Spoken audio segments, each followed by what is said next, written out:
কুতুবউদ্দিন বখতিয়ার কাকি রহমাতুল্লাহি আলাইহি ভারতের বহুত বড় একজন আল্লাহর ওলি। খাজা মঈনুদ্দিন চিশতি রহমাতুল্লাহি আলাইহির একজন সুযোগ্য শাগরেদ। মা শিশুকালে নিয়ে আসছেন নুরানি মাদ্রাসায়।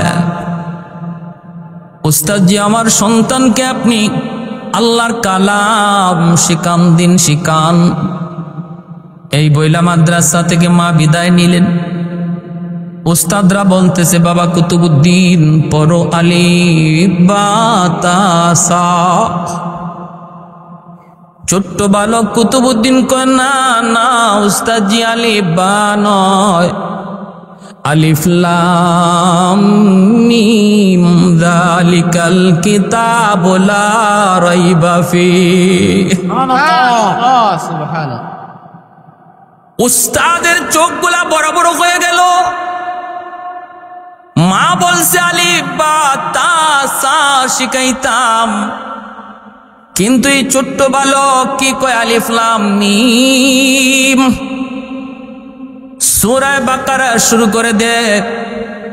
উস্তাদ বসে আছেন চুপচাপ। খাজা কুতুবউদ্দিন ছোট্ট বাবু, এখানেই তিনি শেষ না, তিনি কোরআন তেলাওয়াত শুরু করলেন, সূরা বাকারা শুরু করলেন।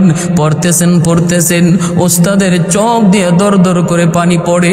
উস্তাদ কান্দেন আর ছাত্র পড়তে পড়তে আল্লাহর কালামের 15 পারা এক বসায় হিফজ শোনায় দিছে। উস্তাদ চোখের পানিটা মুছে সন্তানের কপালে চুমু খায়, বুকে টান দিয়ে উঠে এনে আর ডাক দেয়া কই, বাবা কুতুবউদ্দিন, কে শোনাইলি, কার কাছে তুমি 15 পারা হিফজ করেছ? তোমার মা বলল আলিফ বা তা সা আমি তোমারে শিখাবো, আর তুমি কিনা আমাকে আলিফ লাম মিম শোনায়া 15 পারা হিফজ শোনাইছো। চলো তোমার মায়ের কাছে যাই। উস্তাদজি চলে আসলেন মায়ের কাছে। আয়েশা মাকে ডাক দিয়ে বলতেছেন, মা গো, কেন তুমি এমন মজাক করেছো, কেন এমন ঠাট্টা করেছো? তোমার ছেলে তো আলিফ বা তা সা বলে নাই, তোমার ছেলে তো আলিফ লাম মিম বলছে। শুধু বলে নাই, কোরআনের 15 পারা হিফজ শোনায়া দিছে। কেন তুমি এমন মজাক করেছো? মা তখন পর্দার আড়াল থেকে চোখের পানি মুছেন আর বলেন, উস্তাদজি খোদার কসম, আমি মা নিজেও জানি না আমার কুতুবউদ্দিন কেমন করে 15 পারার হাফেজ হইছে। আল্লাহু আকবার। আমি মা নিজেও জানি না।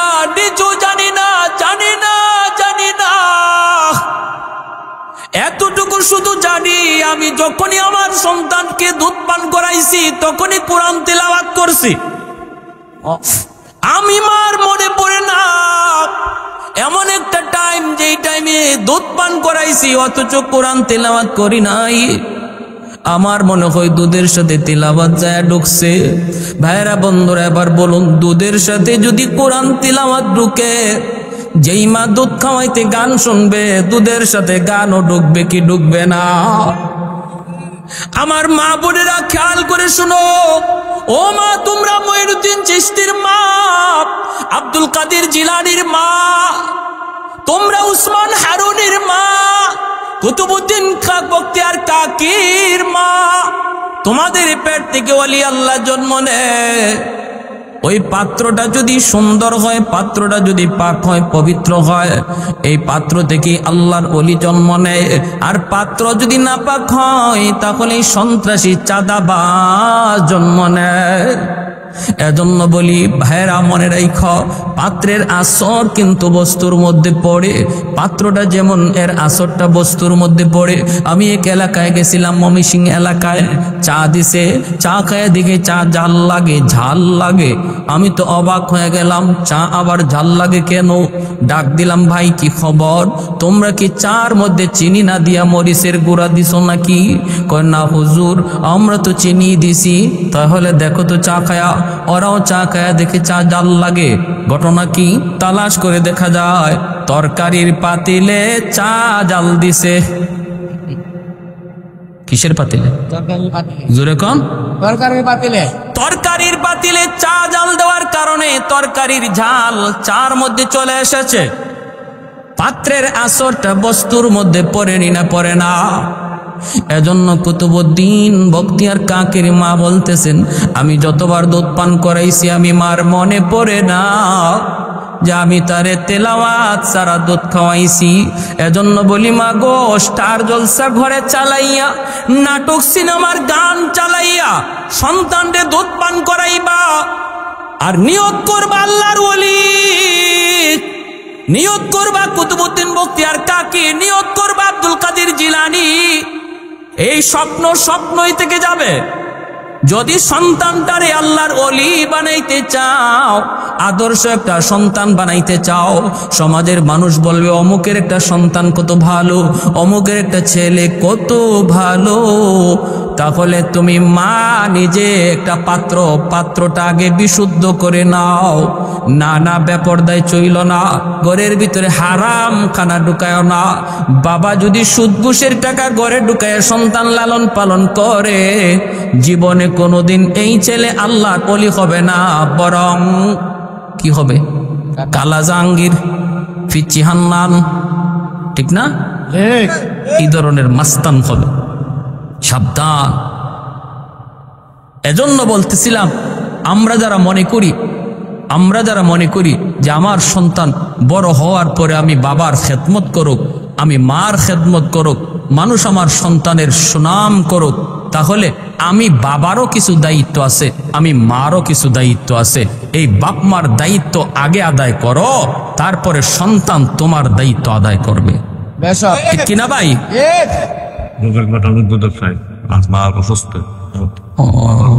চলে যাবার ফিয়ামানিল্লাহ। আল্লাহ সুস্থতার নিয়ামত, আল্লাহ সুস্থতার নিয়ামত দিক। জবান খুলে লা ইলাহা ইল্লাল্লাহ জুড়ে, ইল্লাল্লাহ লা ইলাহা ইল্লাল্লাহ লা ইলাহা ইল্লাল্লাহ। সবাই পড়েন লা ইলাহা ইল্লাল্লাহ লা ইলাহা ইল্লাল্লাহ লা ইলাহা ইল্লাল্লাহ লা ইলাহা ইল্লাল্লাহ লা ইলাহা ইল্লাল্লাহ লা ইলাহা ইল্লাল্লাহ মুহাম্মাদুর রাসূলুল্লাহ। একটু জোরে সোরে বলি সাল্লাল্লাহু আলাইহি ওয়াসাল্লাম। বনু তামিম গোত্রের এক যুবক, মদিনা শরীফের একটা প্রসিদ্ধ গোত্র, এই গোত্রের এক যুবক আল্লাহর নবীর কাছে আইসা একটা প্রশ্ন করল। প্রশ্নটা হলো, ইয়া রাসূলুল্লাহ, ওগো নবী, আমার মা বাবা দুজন আজকে কবরে শায়িত। আল্লাহ আমাকে অনেক ধন দিয়েছে, দৌলত দিয়েছে, সম্পদ দিয়েছে, কিন্তু আমার বাপ মা দুনিয়ায় নাই, তারা আজকে কবরে। যেদিন আমার আব্বা আম্মা দুনিয়ায় ছিলেন তখন আল্লাহ আমাকে সম্পদ দেয় নাই, আমি গরিব ছিলাম, কোনো রকম কষ্ট করে ব্যবসাটা ধরে রাখছি, তেমন বেশি লাভ বা ভালো পর্যায়ে যেতে পারি নাই, যার কারণে আমি আমার মা বাবার সেবা করতে পারি নাই নিজের মন খুশি মতো। আজ আমাকে আল্লাহ ধন দিয়েছে, দৌলত দিয়েছে, কিন্তু আমার বাপ মা দুনিয়ায় নাই, তারা আজকে কবরে চলে গেছে। এখন আমাকে আল্লাহ সুযোগ দিয়েছে খেদমত করার, মন মতো তাদের জন্য খরচ করার, কিন্তু সে সুযোগটা আল্লাহ কেড়ে নিয়েছে, বাপ মা আজকে কবরে। নবী গো, আমার প্রশ্ন হলো, আমার আব্বা আম্মার খেদমত করার কোনো সুযোগ আমার আছে কি? প্রশ্নটা বুঝে আসছে আপনাদের? আমাদের সমাজে এমন কিছু মানুষ আসেনি না নাই, যখন তারে আল্লাহ দৌলত দিছে, ধন দিছে, পয়সার মালিক বানাইছে, তখন বাপ মা দুনিয়ায় নাই, মা বাবা কবরে। এই অবস্থায় আমাদের জন্য বাপ মার খেদমত করার কোনো সুযোগ আছে কিনা কবরে শুয়ে থাকার পরেও? এই কথাটাই যুবক নবীর কাছ থেকে জানতে চাইল। আর আল্লাহর নবী বললেন, 5টা আমল করলে তুমি দুনিয়া থেকেও মা বাবার খেদমত করতে পারবা। একটু জোরে কন্যা সুবহানাল্লাহ। কয়টা আমল? একটু জোরে আওয়াজ দিয়ে বলেন, কয়টা আমল? 5টা আমল করলে পরে নবী বলেন কবরে শুয়ে থাকলেও তুমি তোমার মার খেদমত করতে পারবা। আল্লাহর নবী একা হলেন বক্তা, যুবক একা হলো শ্রোতা। আজকে আপনারা এখানে অনেকজন শ্রোতা আমার বয়ানটা শুনতেছেন, কিন্তু ওই দিন এই ওয়াজটা শুনছে শুধু একজন যুবক, আর বক্তা ছিলেন শুধু আমার মায়ার নবী। সুবহানাল্লাহ। আল্লাহর নবী বলেন, যুবক 1 নাম্বার হলো আসসালাতু লাহুমা, বেশি বেশি করে বাপ মার জন্য দোয়া করো। যখনই বাপ মার কথা ইয়াদ হয় তখনই তুমি বাপ মার জন্য দোয়া করো, রব্বির হামহুমা কামা রব্বায়ানি সগীরা। এই দোয়াটা যখনই তুমি করবা সাথে সাথে কবরে শুয়ে থাকা বাপ মার কাছে আল্লাহ তোমার খেদমত পৌঁছায় দিবি। শুধু নামাজের ভিতরে নয়, নামাজের বাহিরেও তুমি এই দোয়াটা করবা। যুবক আমলে নিয়ে নিল, কারণ নবী বলেন, শোনো এই দোয়াটা কিন্তু দুনিয়ার কোনো মানুষ শিখায় নাই, আমি নবীও তোমারে শিখাই নাই। দোয়াটা স্বয়ং আল্লাহ শিখায় দিছেন। আল্লাহ পবিত্র কোরআনের সূরা বনি ইসরাইলের মধ্যে আল্লাহ বলেছেন, ওয়াকফিদ লাহুমা জানাহা যুল্লি মিনার রাহমা ওয়া কুর রব্বির হামহুমা কামা রব্বায়ানি সগীরা। আল্লাহ যেন বলতেছেন, ও দুনিয়ার সন্তানের দল, তোমরা যারা বাপ মার জন্য আমি আল্লাহর কাছে দোয়া করতে চাও, আমি তোমাদের দোয়া শিখায় দিচ্ছি। এইভাবে দোয়া করো, এইভাবে দোয়া করলে পরে আমি আল্লাহ কবুল করে নিব। আপনি যদি কোনো ফ্যাক্টরির মালিকের কাছে দরখাস্ত দেন চাকরির জন্য, আর মালিক যদি আপনাকে ডাক দিয়ে আনিয়া বলে, বাইরে তুমি বুঝি আমার ফ্যাক্টরিতে চাকরি করার জন্য দরখাস্ত দিবা? বলে হ্যাঁ। কয় হাজারো দরখাস্ত পড়বে, এর ভিতরে তোমার আমি কেমনে চিনব? আমি তোমাকে বইলা দিই কেমনে আমার কাছে দরখাস্ত লিখতে হয়। মালিক যদি তা তো আপনাকে দরখাস্ত লেখার নিয়ম শিখায় দেয়, তাহলে বোঝা গেল আর কারো চাকরি হোক না হোক আপনারটা হবে নিশ্চিত। ঠিক কিনা? আল্লাহ পাক বলে, ও দুনিয়ার সন্তানের দল, কেমন করে আমি আল্লাহর কাছে দোয়া চাইবা? আমি আল্লাহ তোমাকে দোয়া শিখায় দিলাম। এইভাবে দোয়া করো, রব্বির হামহুমা, আল্লাহ তুমি আমার আব্বা আম্মার উপরে রহম করো, কামা রব্বায়ানি সগীরা, যেইভাবে আমার মা আমার বাবা শিশুকালে আমাকে মায়া করেছেন, দয়া করেছেন, আদর করছেন, আল্লাহ তুমি কবরে আমার আব্বা আম্মারে ওইভাবে আদর কইরো। ভাইরা বন্ধুরা, কি পরিমাণ আদর শিশুকালে মা করছে।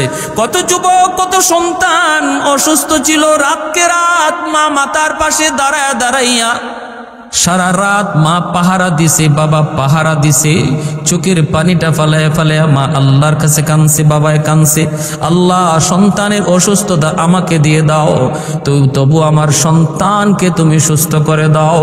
কত সন্তানের জন্য মা জীবন দিতে রাজি, এমনটা করেছে মা। ভাইরা, কিছুদিন আগে পত্রিকায় পড়লাম একটা খবরটা ছিল এমন, একজন যুবক তার জীবনের কাহিনীটা বলছে, ও দুনিয়ার সন্তানের দল, আমার মতো কুলাঙ্গার সন্তান কেউ হইও না। আমি এমন একটা কুলাঙ্গার সন্তান, আমার দুনিয়াতে আসার পরে আমি দেখতে পেলাম আমার বাবা নাই, মা আমাকে মানুষের বাড়িতে কাম করে করে লেখাপড়া করাইছে। একটু বোঝ হওয়ার পর আমি দেখলাম আমার মায়ের একটা চোখ নাই, চোখটা বিশাল গর্ত হয়ে আছে। আমার মায়ের চেহারার দিকে তাকাইলে বড় ভয় হয়। স্কুলের ক্লাসের ছাত্র ছাত্রীরা আমাকে নিষেধ করে, তোর মাকে স্কুলে আসতে নিষেধ করবি। চেহারার দিকে তাকাইলে ভয় লাগে, চেহারার দিকে তাকাইলে বড় ভয় লাগে। একটা চোখ নাই, বিশাল গর্ত। আমি মাকে বললাম, মা তুমি স্কুলে যেও না। মা বলতেছে, বাবারে সারাদিন তোমাকে না দেখলে আমি মা সইতে পারি না, থাকতে পারি না, কারণ দুনিয়াতে আমার কেউ নাই, আছো শুধু তুমি আর আমি। অতএব আমাকে স্কুলে যদি একবার না যাই আমি মা সেটা সহ্য করতে পারি না। হাই স্কুলে গেলাম, সেখানেও মা আমাকে দেখতে হাই স্কুলে যায়। কলেজে গেলাম, তবু মা দেখতে যায়। ছাত্র ছাত্রীরা না করে, এরপর মা মানে না, মানে না। আমিও নিষেধ করি, মা নিষেধ মানে না। এক পর্যায়ে আমি ঢাকা ইউনিভার্সিটিতে চলে গেলাম, সেখানে লেখাপড়া করি। সুন্দরী একটা মেয়ের সাথে আমার পরিচয় হয়।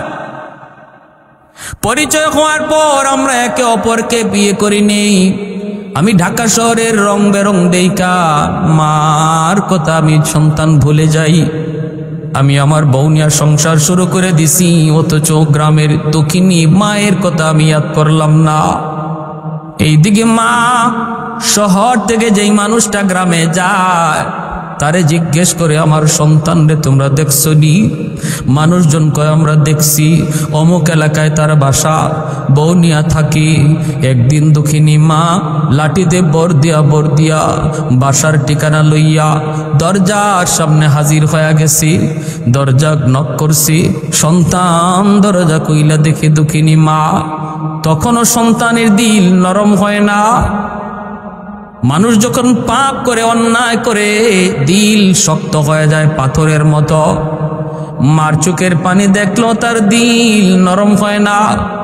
দরজা খুইলা যেই দেখলো মা দাঁড়ায় আছে, তখন মার একটা ধমক দিয়া বসছে।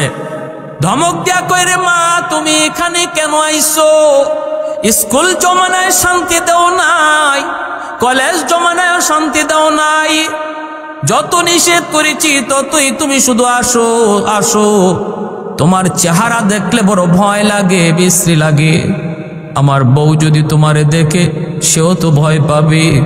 এই কথা বইলা যখন ধমক দিছে দক্ষিণী মা, তখন ঘরের দরজার সামনে দাঁড়ায়া আসমানের মালিকের দিকে তাকায়া চোখের পানিটা সাইরা হাতটা উঠায় কয়, বাবা আমি সাহায্য নিতে আসি নাই, আমি তোমার কাছে পয়সা নিতে আসি নাই, এসেছি রে বাবা যেই সন্তানের কারণে আমি জীবন যৌবন সব শেষ করেছি, যেই সন্তানের কারণে বাপ মার কাছে যাই নাই, স্বামীর বিটাতেই ছিলাম, মানুষের বাড়িতে কাম করে করে যার লেখাপড়া করাইছি, ওই সন্তানটার এক নজর দেখার জন্য আমি এসেছি।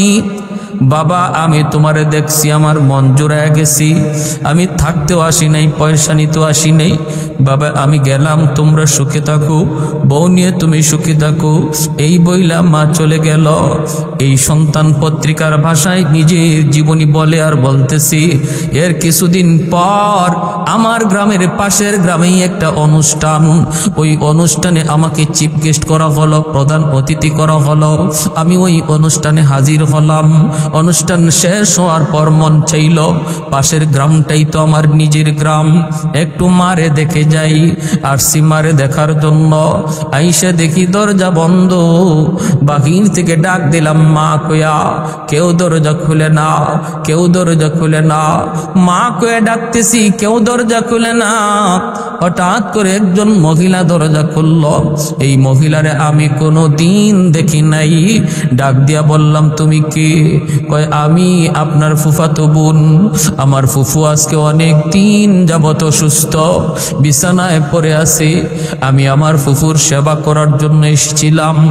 শেষ সময় আমার ফুফু চিকিৎসার অভাবে আজকে 1 সপ্তাহ হয় আমার ফুফু দুনিয়ার বাড়ি ছেড়ে চলে গেছে। আপনি বুঝি এই বাড়ির সাহেব বলে? হ। আমার মা কই? কয় আপনার আম্মা 1 সপ্তাহ হয় দুনিয়ার জগৎ ছেড়ে চলে গেছি। যাবার সময় আমার হাতে একটা চিঠি দিয়া গেছে, আর বলছে কোনোদিন যদি আমার সন্তান আমারে দেখতে আয়, তোমরা এই চিঠিটা আমার সন্তানের হাতে দিও। এই যে নেন আপনার মায়ের চিঠি। যুবক বলতেছে আমি চিঠিটা হাতে নিলাম, চিঠিটা হাতে নিয়ে চিঠিটা খুললাম, কইলা দেখি মায়ের হাতের লিখা। মা লিখতেছে, বাজান কোন দিন মায়ের খবর নিতে গ্রামে আসবা জানি না, কোন দিন মার কথা ইয়াদ হবে জানি না, তবে মৃত্যুর আগে আমি একটা সংবাদ তোমাকে জানায় গেলাম। মার একটা চোখ নাই বিধায় তুমি মারে ঘৃণা করতা, মারে ভয় পাইতা, যাইতে নিষেধ করতা, কিন্তু দুনিয়ায় একদিনও কোনো দিন তুমি আমারে জিগাও নাই, মাগো তোমার চোখটা গেল কোথায়, একদিনও তুমি জিগাও নাই। আজকে চিঠির ভাষায় লিখে গেলাম, বাবারে এই চোখটা আমি তোমারে দান করছি, যেরকম সুবহানাল্লাহ, এই চোখটা আমি মা তোমাকে দান করছি। শিশুকালে তোমার টাইফয়েড জ্বর হয়েছিল, ডাক্তার বলল তোমার একটা চোখ নষ্ট হয়ে গেছে, যদি আর একটা চোখ তোমারে দেওয়া না হয় তোমার দোনোটা চোখ নষ্ট হয়ে যাবে। আমি ডাক্তারকে বলেছিলাম, ডাক্তার আমি মার একটা চোখ নয় দোনোটা চোখ নিয়েও যদি আমার সন্তানের চোখ বাঁচানো যায়, আমার সন্তানের চোখ বাঁচাও। ওই দিন তোমাকে চোখটা দান করেছি, এজন্য মার একটা চোখ নাই, দেখতে ভয় লাগে। যুবক এই কথা পড়ার পর হাউমাউ করে কাঁদতে লাগলো, হাউমাউ করে কাঁদতে লাগলো, কিন্তু কান্নাকাটি করে কোনো লাভ নাই, লাভ নাই। মা যদি কলিজায় ব্যথা লইয়া, বাবা যদি কলিজায় ব্যথা লইয়া কবরে যায় রে যুবক, মনে রাখবা তোমার জিন্দগির নামাজ, তোমার জিন্দগির রোজা, তোমার জিন্দগির হজ, তোমার জিন্দগির যাবতীয় আমল, কোন আমল আল্লাহর কাছে কবুল হবে না যদি তোমার বিরুদ্ধে মায়ের মামলা থাকে, বাবার মামলা থাকে। এজন্যই তো ভাইরা, বন্ধুরা, ভাইরা, করাচির হযরত হাকিম আক্তার সাহেব রাহিমাহুল্লাহ ইনি বলেন, আমি করাচির মসজিদে নামাজ পড়ি, বাস্তব ঘটনা শোনাইতেছে আপনাদেরকে। বাস্তব যুবক, দিলটা একটু নরম করে কথাগুলি শোনো, দিলটা নরম হয়ে যাবে। জীবনে আর কোনোদিন বাপ মার সাথে বেয়াদবি করবা না, যদি কইরা থাকো আজ রাত মাপ চায়া নিবা।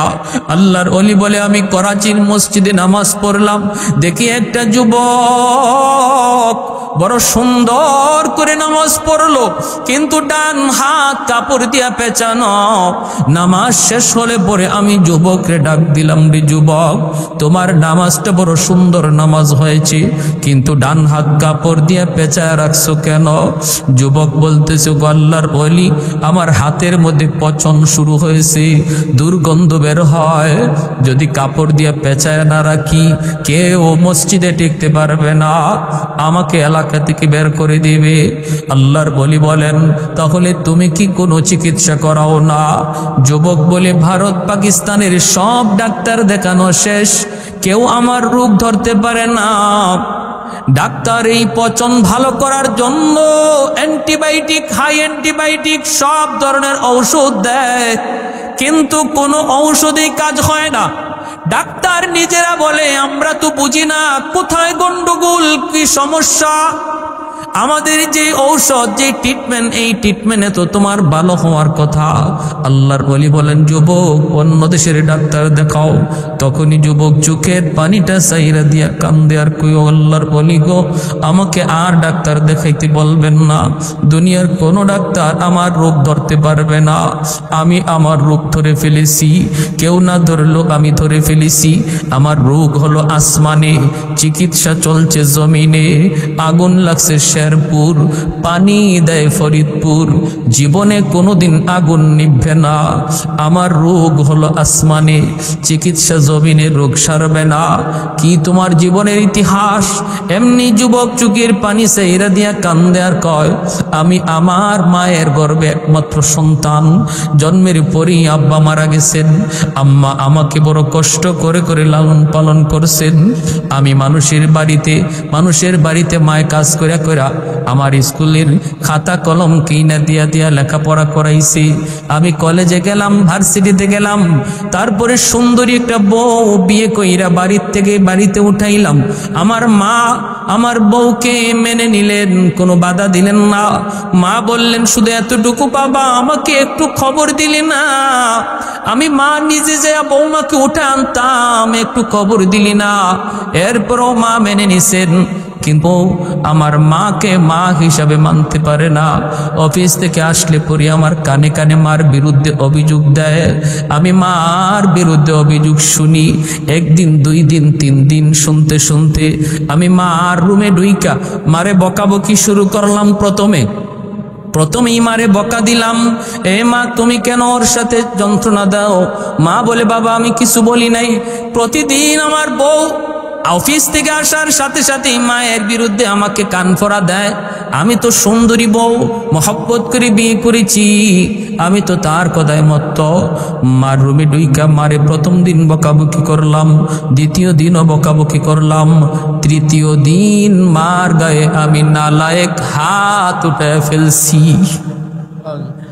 যেই মাত্র মার গায়ে হাতটা উঠাইছি, এমনি মা চোখের পানিটা চাইরা ডাক দিয়া কয় বাজান রে, আজকে বউয়ের কথায় তুই মার গায়ে হাত উঠে দিলি, অথচ একবারও তুই ভাবলি না এই হাতটা মা চুমায়া চুমায়া বড় করছি। তোরই হাতের মধ্যে আমি মার হাজারো চুমা লেগে আছি।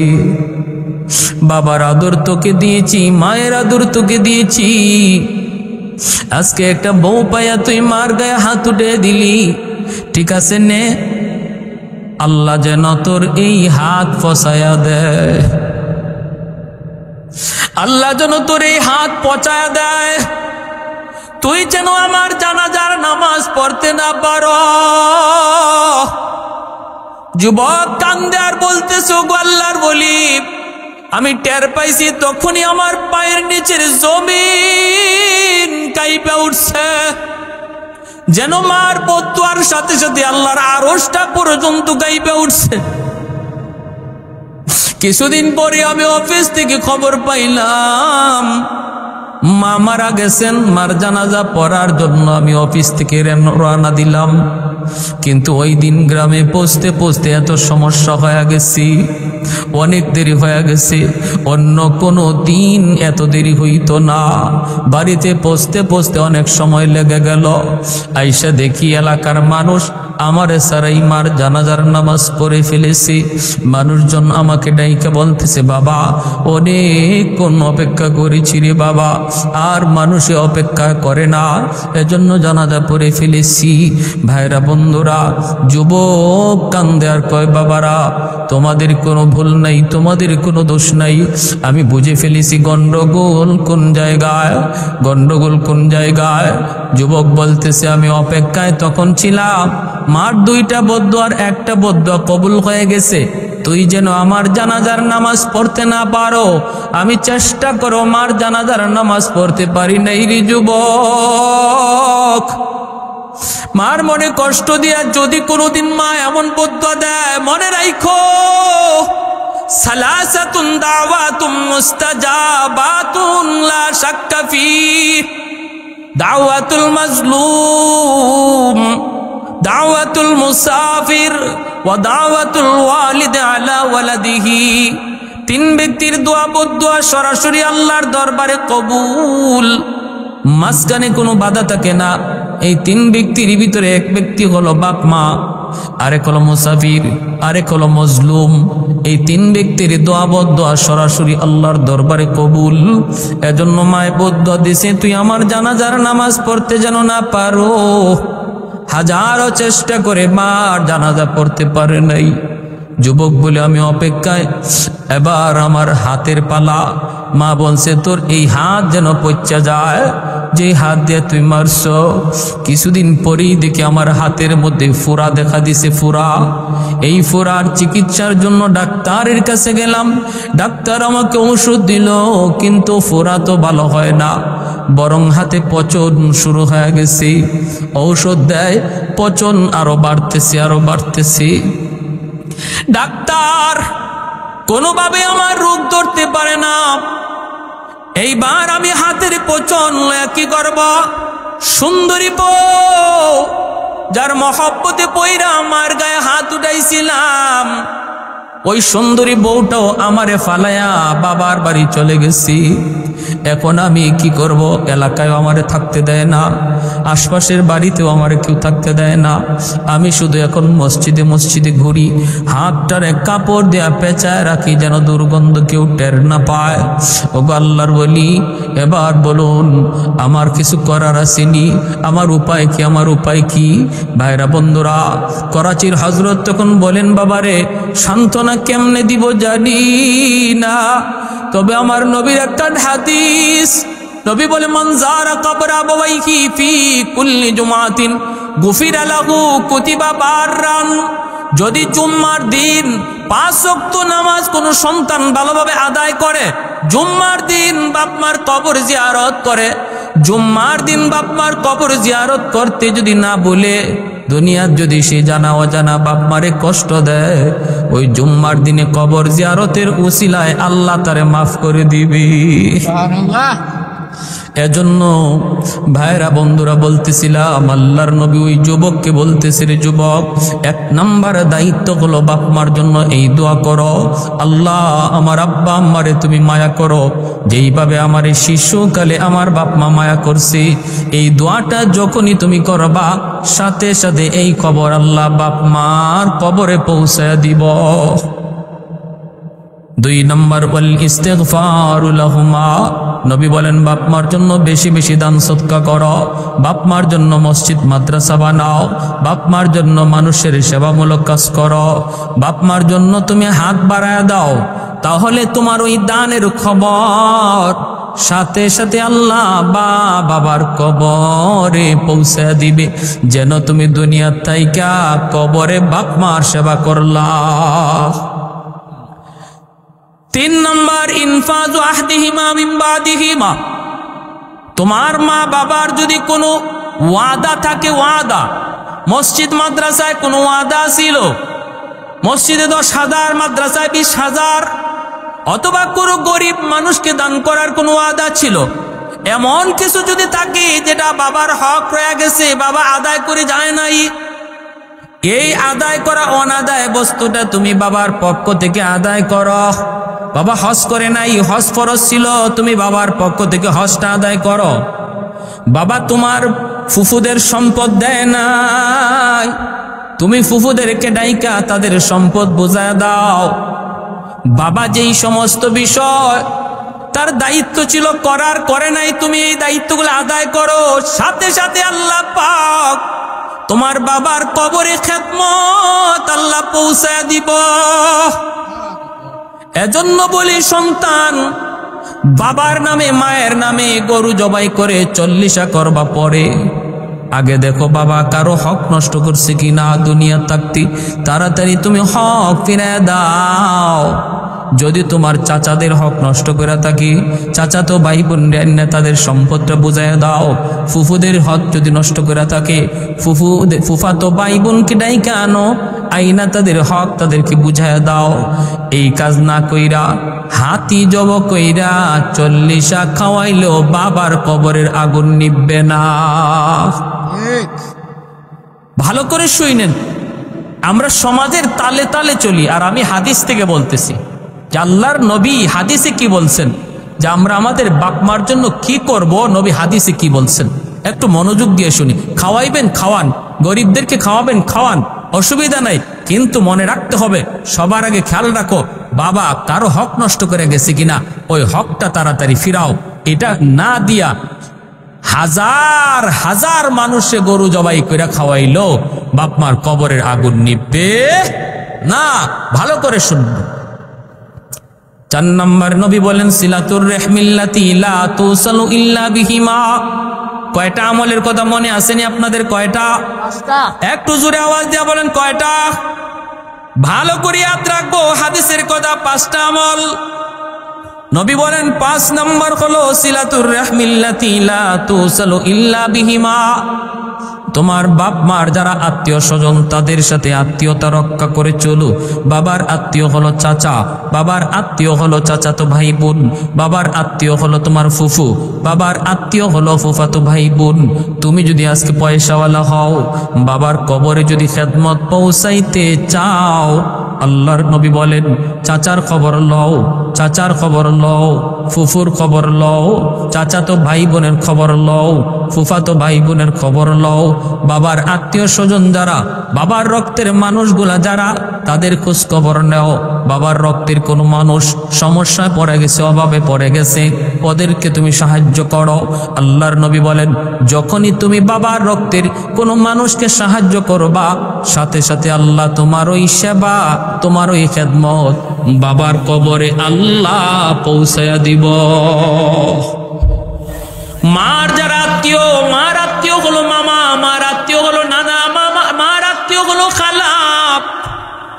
মা দুনিয়ায় নাই, মার আত্মীয় স্বজন আছে। নবী বলেন মার আত্মীয় স্বজনের খবর লও, মার আত্মীয় নানা নানি তাদের খোঁজ খবর নাও। সমস্যা থাকলে সমাধান করো, সাহায্য লাগলে সাহায্য দাও। মার আত্মীয় মামা, মামা তো ভাই বোন অভাবে আছে, সাহায্য করো।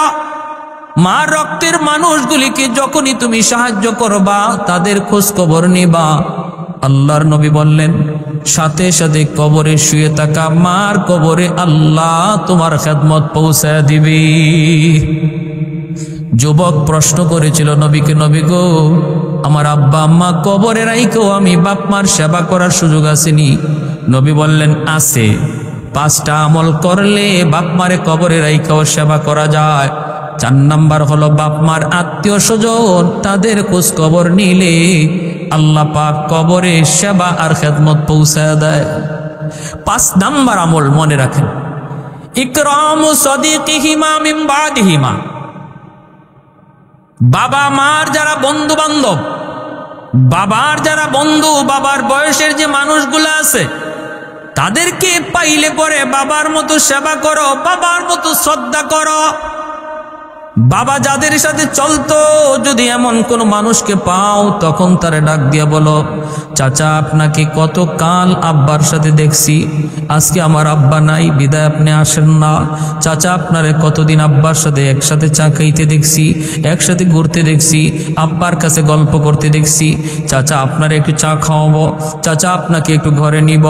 এই বইলা তুমি ওই মানুষটারে যদি একটু সেবা করো, তারে যদি ঈদের সময় একটা লুঙ্গি কিনে দাও, তারে ঈদের সময় যদি একটা তুমি এমন কাপড় চোপড় কিনে দাও, আল্লাহর নবী বললেন যেন তুমি তোমার বাবার এই কবরে নতুন কাপড় পরাইছ।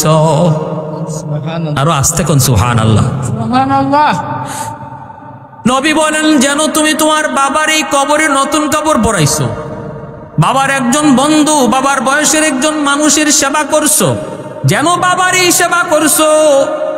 মার সাথে যেই মহিলাগুলি চলতো, তাদেরকে পাইলে পরে মার মতো শ্রদ্ধা কইরো। মার বয়সের মহিলা দেখলে পরে মার মতো শ্রদ্ধা কইরো। যখনই তুমি তাদের সেবা করবা, শ্রদ্ধা করবা, তাদের একটু খেদমত করবা, আল্লাহ পাক ওই খেদমতটা মার কবরে আল্লাহ পৌঁছে দিব। এজন্য রে ভাই বলতেছিলাম, 5টা আমলের কথা নবী বলছেন। 1 নম্বর দোয়া, 2 নম্বর দান সদকা করা, 3 নম্বর হলো তাদের ওয়াদা পূরণ করা, 4 নম্বর তাদের আত্মীয় স্বজনের সাথে ভালো সম্পর্ক রাখা, 5 নম্বর তাদের বন্ধু বান্ধবদের সাথে খোঁজ খবর নেওয়া। যদি বাপ মার নামে দান করো। জুনাইদ বাগদাদি রাতের বেলা ঘুমাইলেন, স্বপ্নে দেখেন জাহান্নামী চেহারার একজন মানুষ ওনার সামনে এসে কান্দে। আল্লাহর ওলি বললেন, কে গো তুমি, কি তোমার পরিচয়? কই হুজুর আপনি আমাকে চিনেন না, আপনি আমারে চিনবার কথাও না, আমি আপনার গ্রামেরই একজন মানুষ। আজ থেকে বেশ কিছুদিন আগে আমি মারা গেছি, কবরে জাহান্নামের আগুনে জ্বলতেছি। হুজুর দুনিয়াতে আমার কোনো আওলাদ নাই, আছে শুধু একটা মেয়ে সন্তান। আল্লাহ আমাকে জানাইছে যদি আমার মেয়েটা আমার নামে দান সদকা করে, তাহলে আল্লাহ আমার কবরের আযাব মাফ করে দিবে। হুজুর, আমি আপনার কাছে সাহায্যের জন্য এসেছি, একটু দয়া করে যদি আমার মেয়েটারে এই খবর দিতেন। আল্লাহর ওয়ালি ঘুম থেকে ওইটাই মেয়েটার সংবাদে চলে গেলেন। মানুষদেরকে জিগাইতেছেন, অমুক মেয়েটারে তোমরা চিনুনি?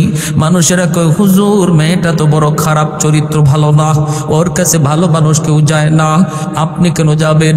আল্লাহর ওয়ালি বলেন, খবর দাও, ঠিকানা বলে দাও, যাওয়াটা একান্ত জরুরি। মানুষজন কয় নদীর ঘাটে গোসল করে, জুনাইদ বাগদাদি নদীর ঘাটে আইসা দেখেন মেয়েটা গোসল করে। গোসল থেকে ওঠার পর ডাক দেয়া কয়, মৌলবী তুমি আবার কি চাও? আল্লাহর ওয়ালি বলেন, মা রে, আমি কিছু চাই না, একটা খবর দিতে এসেছি রে মা। তোমার বাবা আজ থেকে বেশ কিছুদিন আগে কবরে চলে গেছে, তাই না? বলে, হ, তোমার বাবা কবরে বড় আযাবে আছে, কষ্টে আছে, জাহান্নামের আগুনে জ্বলতেছে। স্বপ্ন যুগে আমার সাথে দেখা হইছে, আমাকে বলছে আল্লাহ নাকি জানায়া দিছে তুমি যদি তোমার বাবার নামে দান সদকা করো, আল্লাহ পাকের উসিলায় তোমার বাবার কবরের আযাব আল্লাহ মাফ করে দিবে। ভাইরা বন্ধুরা, এই খবরটা মেয়েকে দেওয়ার পর মেয়েটার দিল নরম হলো না, কারণ সন্তানরে যদি দিন শিখায় না যায়, কবরের পাশ দিয়া চলে যাবে রে বাবা, এরপরও বাবার কথা ইয়াদ করবে না। যদি আল্লাহর দিন শিখায় না যান, মার কবরের পাশ দিয়া গান গাইতে গাইতে যাইব, এরপরও মার কথা ইয়াদ হইব না, ইয়াদ হইব না। আর যদি দিন শিখায় যান, কবরের পাশে যাইয়ে সূরা ইখলাস 3 বার পড়ব, আল্লাহ 30 পারা কোরআন তেলাওয়াতের সওয়াব বাপ মার কবরে পৌঁছায় দিব। সুবহানাল্লাহ। অন্তত দিন শিখায় গেলে পরে এতটা হবে, এতটুকু হবে, গান গাইবে না কবরের পাশে। ওই মেয়েটা দিন না থাকার কারণে দিল নরম হয় নাই, বাবার কবরের আযাবের কথা শোনার পরও দিল নরম হয় নাই, বরং হাতের মধ্যে এক মুষ্টি পানি লইয়া আল্লাহর ওলি জুনাইদ বাগদাদির দিকে ঠাট্টা কইরা মজাক কইরা ঢিল মারছে।